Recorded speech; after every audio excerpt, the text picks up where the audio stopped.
Right, let's get into it. Before we do get into it, actually, I just want to say that if you find yourself upset at me for my take on this, and I do want to be clear, like from the get go. So, Lia Thomas is a transgender woman who swims for the University of Penn on the women's swimming team. She is a woman who was born a man.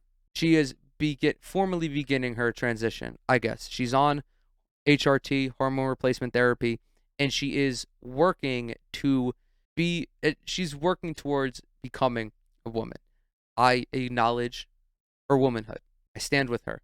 I think all of you fucking dickheads who are approaching this situation are looking at it through the wrong lens. And it just further illustrates how there is such a tremendous lack of empathy among people in America when it comes to marginalized groups. And it's still all marginalized groups to this day, whether you're black, whether you're brown, whether you're a gay person, whether you're trans, they all deal with this bullshit. They all deal with bullshit on a daily basis. And it is absolutely sickening to me that people do not try to educate themselves on this topic. Because the fact of the matter is that you transphobic dickheads, you brainless conservative commentators who just parrot these bullshit talking points, you don't give a fuck about women swimming. Ironically enough, these same people who say that Lia Thomas shouldn't compete with women because she's a man, even though she's not, are the same people who don't give a fuck about the WNBA, who say that women shouldn't be paid, that female athletes shouldn't be paid more because there isn't enough money in the sport. You guys don't give a single fuck about equality in sports. I played sports. I've played sports my whole life. I watch sports. I enjoy sports. There is nothing equal about athletics. The fundamental principle of athletics is inequality. But for some reason, people want to cite biological differences that make Lia Thomas a better swimmer than her female contemporaries. They cite biological differences. They cite that biological men are born with bigger hands and bigger feet and more muscle mass. And then they say this and they parrot these fucking dogshit talking points. And they don't understand that when you begin HRT, which she has done under the guidance of medical professionals, under the supervision of the NCAA, the organization who has implemented these requirements, how she has actually changed her biology. She herself, she said that she shrunk about an inch, which was interesting. I didn't realize that happened. She became less muscular. She became more fatigued, and it was harder for her to recover. She had fat redistributed to other parts of her body because I'm sure you fucking brainless parrots who hear this shit don't understand that men and women store fat differently on their bodies. It's for biological reasons. It's why women are higher in estrogen and they store fat in their hips, in their stomach, in their butt. It's because of estrogen. The reason that men tend to be more muscular than women is because they have more testosterone. But what happens when men have their testosterone reduced? They get older and they don't supplement it, or they begin transitioning. They lose their fucking muscle mass. There's nothing unequal about this, about Lia Thomas transitioning and following the NCAA's rules. The only thing that's unequal is her treatment, because no one gives a fuck about the biological differences between men in the NBA, between people in the NBA, people in WNBA. No one gives a fuck that LeBron is 6'8", 260 pounds, and someone like Steph Curry is barely 6'3". No one gives a fuck about that. If you're looking at this from a biological advantage point of view, and Michael Phelps, I can't believe he fucking said this. He said that sports should be fairer. The same guy who literally has webbed feet and webbed hands is talking about fairness in sports. Sports are not fair. Okay? I can't transition and make the WNBA. Do you know why? Because sports require skill in conjunction with these biological advantages. I'm not talented enough to transition and go to the WNBA. And neither are you if you're listening to this or if you're watching this. It takes an exceptional amount of skill, which is why somebody like Steph Curry, who has tremendous biological disadvantages as far as the NBA is concerned, can still go out, put 30 on you, win 3 championships, and cement himself as one of the greatest NBA players of all time, despite him not having the biological advantages of LeBron James. If you look at it from this angle, from the angle of biological advantages, and that's why you want to ban her, you have to start looking at every sport like that. Okay, let's start with basketball. If you're over 6'6", that's a biological advantage. You can't play in the NBA. You have a wingspan that's bigger than 6'9", can't play in the NBA. Biological advantage. If your hands are 11 inches long, biological advantage. You can't play. Do you see how stupid that is? Do you see just how foolish of an argument it is?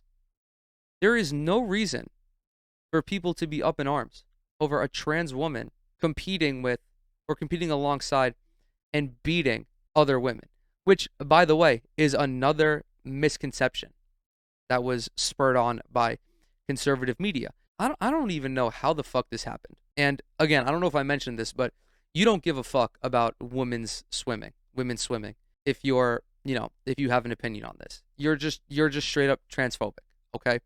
You have internalized transphobia because it's not normalized quite yet. Being trans is not normalized. There are bills in Texas prosecuting trans children where parents can be prosecuted for child abuse for allowing their children to undergo gender affirming treatment. This is happening in 2022 in the United States of America. Trans people are not normalized yet.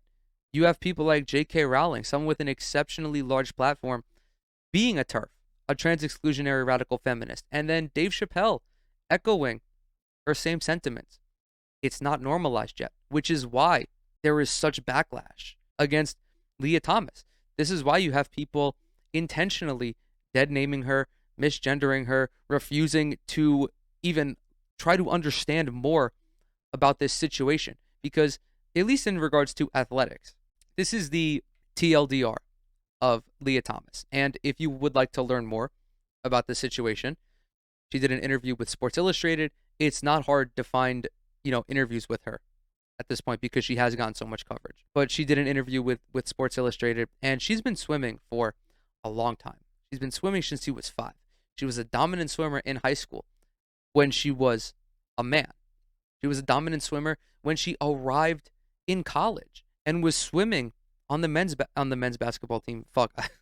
On the men's swimming team, having multiple top 8, top 2 finishes during her time there. And then she realizes that something's wrong. She feels off. Doesn't feel comfortable in her body. So she begins to transition. And then she goes on and just starts dominating the competition. She wins a handful of races, sets a bunch of records, and then this fucking uproar happens. And you start seeing tweets like, oh, Lia Thomas was the 462nd ranked swimmer as a man and is now number 1 as a woman. And they think that she transitioned to be a better athlete, which is, I have to try to not freak out, but it's just such a narrow-minded baby brain take to think that this person who feels uncomfortable in their own skin is transitioning to become a better athlete when this small point in time does not even really mean anything. Because even when she's done swimming, she would have to live with not feeling right in her own body. That's what she would have to live with. And then she would also have to live with all of the shit that she would get anyway about how maybe she would try to come out to people and they wouldn't be accepting. Fortunately, everybody in her family was very accepting. Her brother was accepting because that's his sister.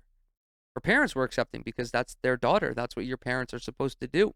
Trans people are committing suicide at a significantly higher rate than the rest of the population.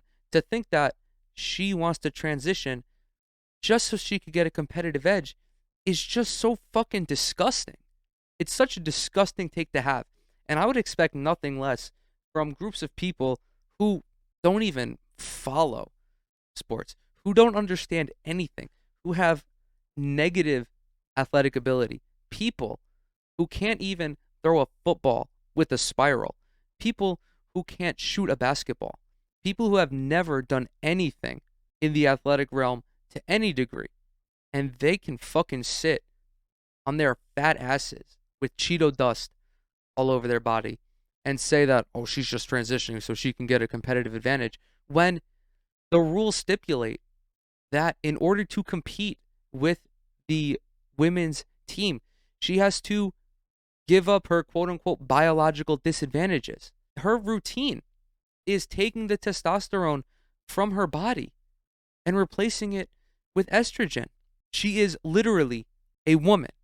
And if you think that, oh, she has to get the fucking the surgery on her genitals to actually be a woman, I think you're silly for thinking that. I really do.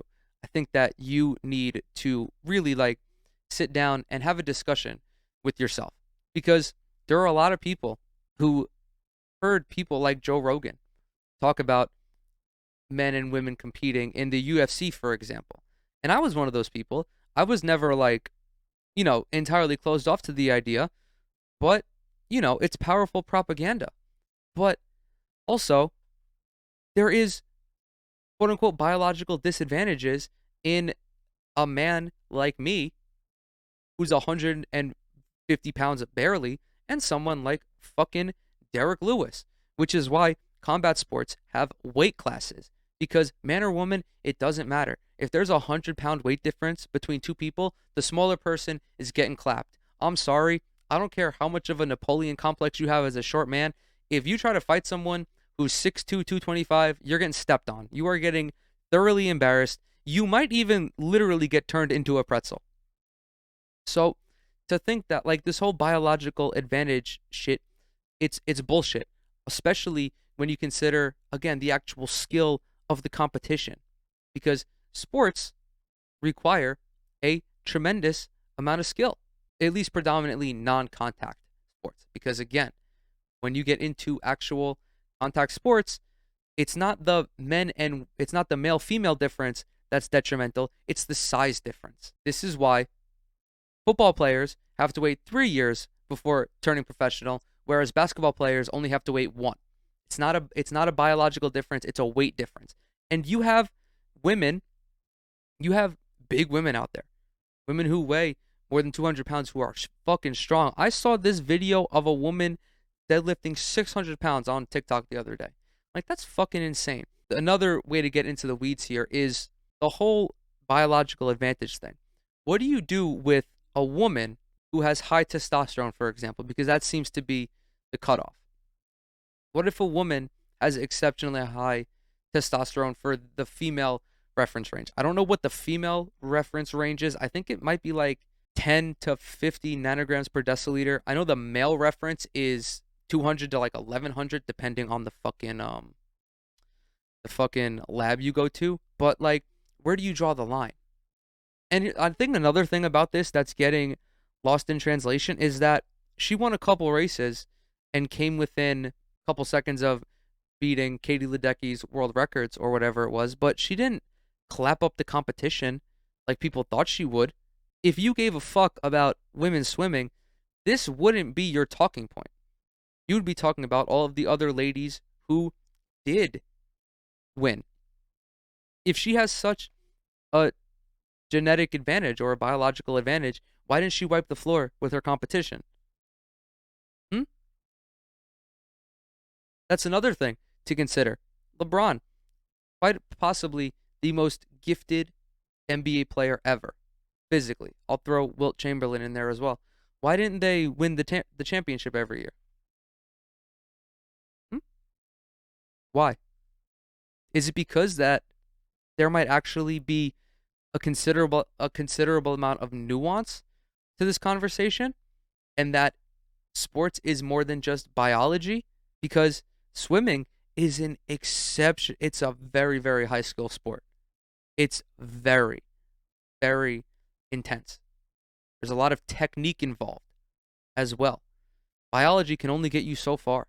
If you don't have the proper technique for your sport, you're not making it. I'm sorry. There's a reason why kids playing high school basketball, freak athletes, get to the NBA and stall out. It's because there's more to the conversation than biology. But anyway, let's take a look at this article written by Katie Barnes. Penn swimmer Lia Thomas's collegiate swimming career ended with an 8th place finish in the 100-yard freestyle on Saturday. That's interesting. She didn't win? She didn't win all of her events? Again, very interesting.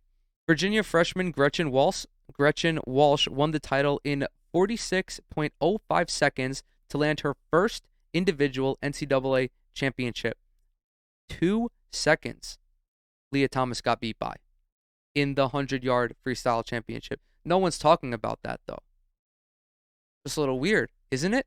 It was a familiar spot for Virginia swimmers who won 7 individual titles and 4 relays to propel the Cavaliers to their second straight national title in dominant fashion. Walsh, who was part of all 4 of Virginia's winning relays, got off to a slow start in the 100, but gained steam over the final 50 to pass Alabama senior Morgan Scott. Again, Lia Thomas finished 8th. Yale junior Isaac Hainig, I'm sorry if I'm mispronouncing your name, a trans man, finished with a career best 47.32 seconds to tie for 5th place. Hainig is eligible to compete in the women's category because he hasn't begun testosterone therapy. I wonder, I know it's not going to happen though. Are people going to be as freaked out when Isaac completes his transition and is able to compete with the men?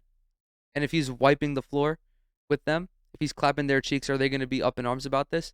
If I had to guess, probably not. I mean, they might be because after all, he is trans, but I mean, being a trans man is a different experience than being a trans woman. I mean, as we can tell by the fucking shitstorm that Lia Thomas has to deal with. Thompson was 8th after the first 50, and Hainig was 5th, which is where they both ultimately finished. Thomas was the only finalist to go slower than her qualifying time. During introduction, as has become customary at the meet, Thomas's name was met with scattered cheers, a couple of boos, and noticeable quiet. Imagine booing a fucking college athlete. What kind of like sea creature, what kind of bottom feeder do you have to be to go to a swim meet and boo one of the athletes? God, what a fucking pathetic existence. The 100 free capped a months-long controversy surrounding Thomas. Ever since she won the 200, 500, and 1650 freestyle in Akron, Ohio at the Zippy Invitational in December, her name has stayed in the news. She won 3 meets, the same meets that she finished second in as a man a couple of years ago. She had to take a year off because of COVID. And I think she also elected not to compete to maintain her eligibility. But is it weird to think that she improved as a swimmer over that time? No, she couldn't possibly, right? It's not like athletes get better the more they do something, right? It's a very interesting concept, right? I'm sure it's very interesting for all of you fucking brainless dickheads out there. First, it was gawking at the time she put up in their proximity to Katie Ledecky's 500 freestyle and Missy Franklin's 200 freestyle records. Although Thomas was 10 seconds off Ledecky's pace and over 2 seconds off of Franklin's, she was seemingly within striking distance in September. 10 seconds is a lot, okay? Like, swimming, much like racing, is a, tenth of a second type thing. Like, 10 seconds is a lot.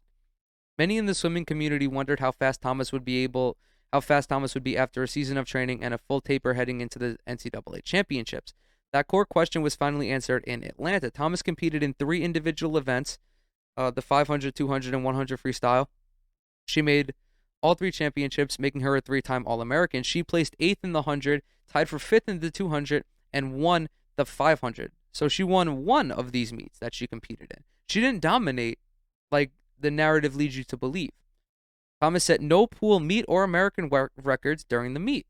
Other than a poolside interview after the 500, she did not speak to the media. I'm not surprised because the media is probably a fucking freak towards her as well. Like they don't know how to fucking deal with this. Like the media, the media, all they know is war. I don't care if they're sports media. Like they just care about war. That's all they care about. They care about war and drama. There were some people who were expressing support for her. Of course, not many because there are a lot of fucking again. There are just a lot of non-empathetic people out there.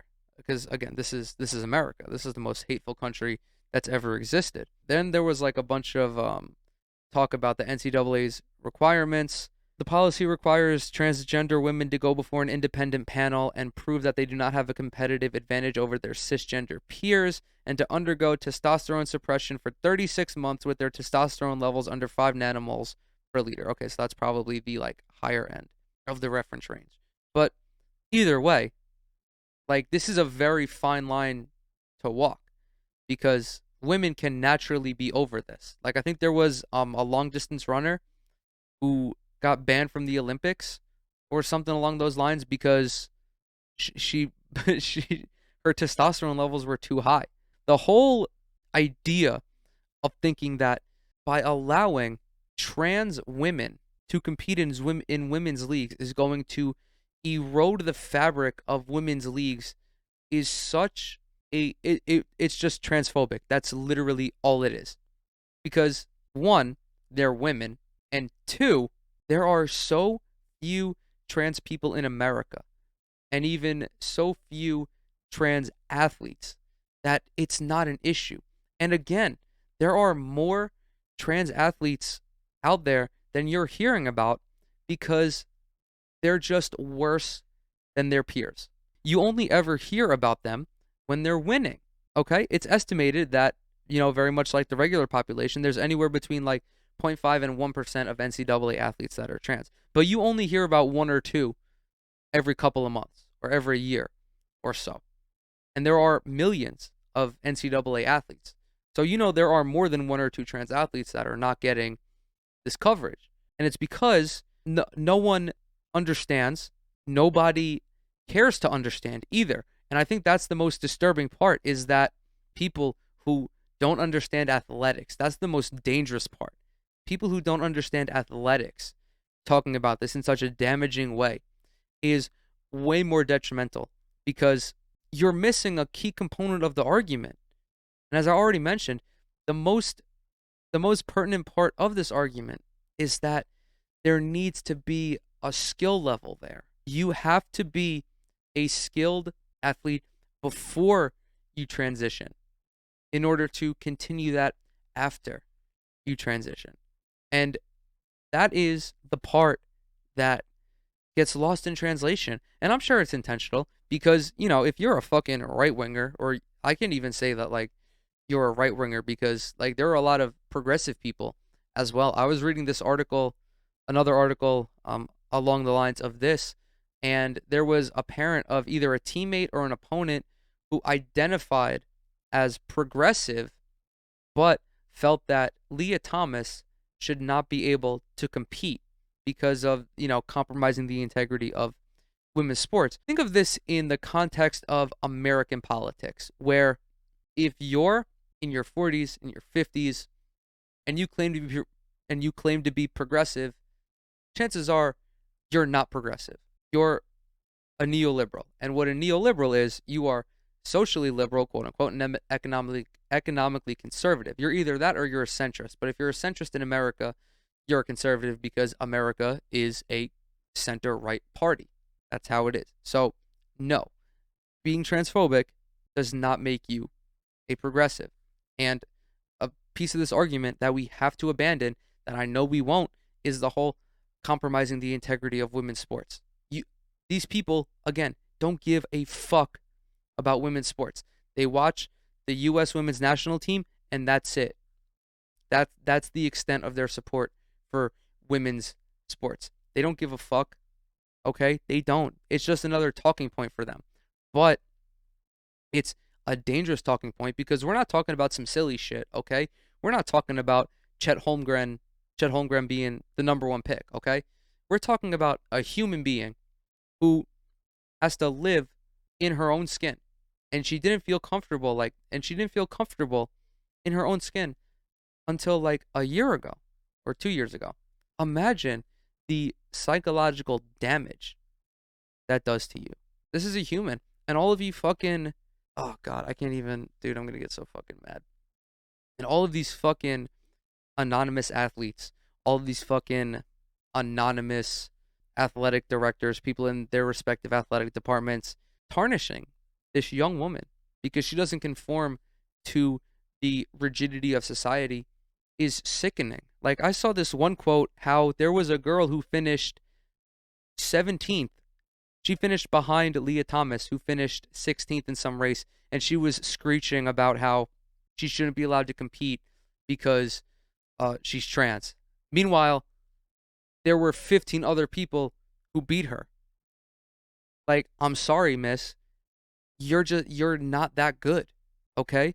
You might be a top 17 swimmer, but like there were 16 other people that beat you. But you're going to single out one of them because again, they don't conform to the rigid societal standards that we have. I think that's really all I have to say on this. It's absolutely it's absolutely sickening that a young person has to deal with all of this bullshit because it's, as with many topics in America, the people perpetuating these narratives are stupid, like straight up brain rot. 100% brain rot. They don't know what they're talking about. They don't understand the nuances of these conversation, and they hear something and they read something and they're like, this is it.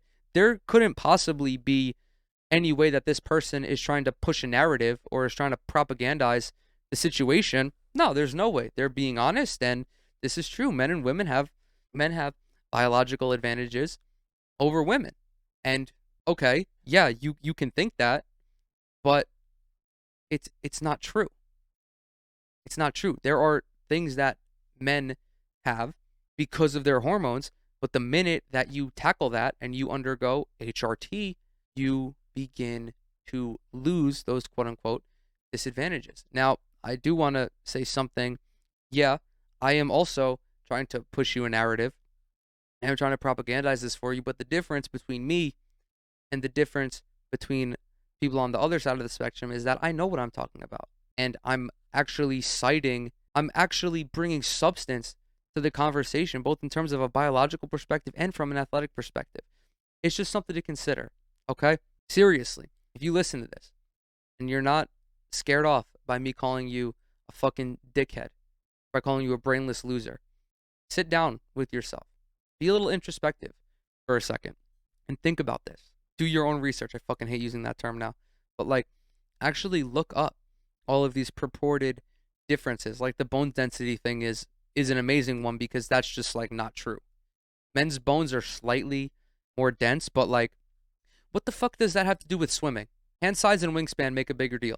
Having, again, Michael Phelps screeching and bitching and moaning about how athletics has to be fair, literally is 6'4" with like a 6'8" wingspan, and he literally has frog limbs, and he's talking about advantages. Anyway, I'm done with this conversation.